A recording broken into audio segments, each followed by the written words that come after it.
मुहर्रम उल हराम का चांद सिर्फ एक महीने का आगाज नहीं है, बल्कि यह तारीख इस्लाम के उस अजीम तरीन मरसिए का उन्वान है जिसने इंसानियत को जिंदा कर दिया। 2 मुहर्रम साल 61 हिजरी को नवासाए रसूल जिगर गोशाए फातिमा हजरत इमाम हुसैन अलैहिस्सलाम अपने अजीजों, मासूम बच्चों और चंद वफादार जानिसारों के साथ करबला की सरजमीन पर उतर चुके थे। लेकिन 3 मुहर्रम का वो सूरज अपने साथ जुल्म और मुसीबतों की वो दास्तान लेकर आया जिसे सुनकर आज भी आंखें अश्कबार हो जाती है। तारीख गवाह है कि 3 मुहर्रम को कूफे के जालिम गवर्नर उबैदुल्लाह इब्ने जियाद के हुक्म पर उमर इब्ने साद 4000 घुड़सवारों का एक बड़ा और हथियारों से लैस लश्कर लेकर करबला के मैदान में दाखिल हुआ। उमर इब्ने साद कोई आम शख्स नहीं था, वो जंग के तौर तरीकों से वाकिफ था और उसे लालच दिया गया था एक अमीर सूबा की हुकूमत का। हुकूमत की इसी हवस में अंधा होकर वो उस नबी के नवासे के सामने आ खड़ा हुआ जिसके कलमे का वो दम भरता था। करबला पहुंचते ही उसने इमाम आली मकाम के पाक खेमों के बिल्कुल करीब अपनी फौज का पड़ाव डाल दिया। चारों तरफ यजीदी फौज के घोड़ों की टापे और हथियारों की झंकार गूंजने लगी, जिससे हुसैनी खेमे में मौजूद मासूम बच्चे सहम गए।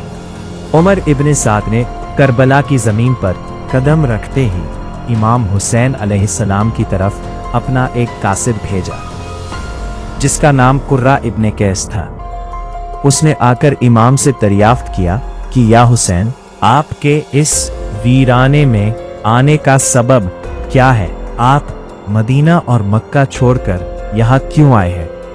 इस पर नवासाए रसूल ने वो जवाब दिया जो कयामत तक के लिए हक का परचम बन गया।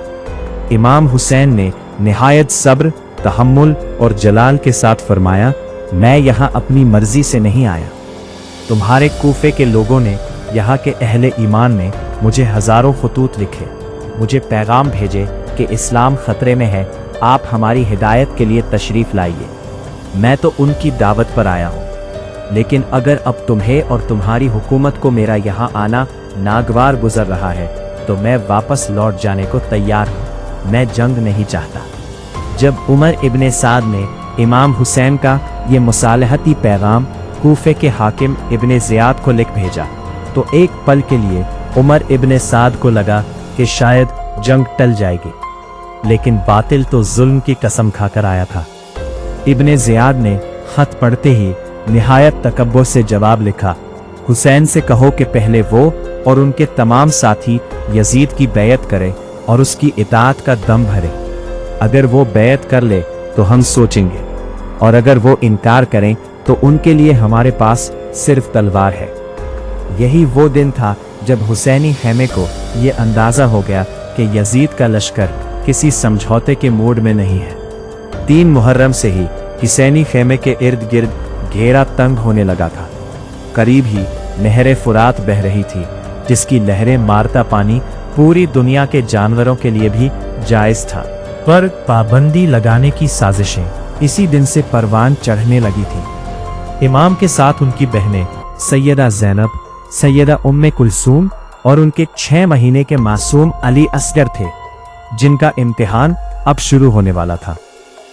3 मुहर्रम का इतिहास हमें ये सबक देता है कि हक के रास्ते पर चलने वालों की तादाद चाहे कितनी ही कम क्यों न हो और बातिल का लश्कर चाहे कितना ही अजीम क्यों न हो, आखिरी फतह हमेशा हक की होती है। एक तरफ हजारों का वो लश्कर था जो आगे चलकर लाखों में तब्दील हो गया, जिनके पास दुनिया की हर ताकत थी, रसद थी, पानी था, और दूसरी तरफ हुसैन के वो 72 जान निसार थे जिनके पास सिर्फ ईमान की दौलत और सब्र का हथियार था। इतिहास ने गवाही दी कि यजीद और उसका लश्कर जीत कर भी हमेशा के लिए मालून हो गया और हुसैन अपना सब कुछ कुर्बान करके भी कयामत तक के लिए इंसानी दिलों के सुल्तान बन गए। इस्लाम जिंदा होता है हर करबला के बाद। सलाम हो हुसैन पर और सलाम हो करबला के उन तमाम शहीदों पर जिन्होंने इस्लाम की बका के लिए अपनी जानें न्यौछावर कर दी। Mohammad Asim Siddiqui, Dastak live news.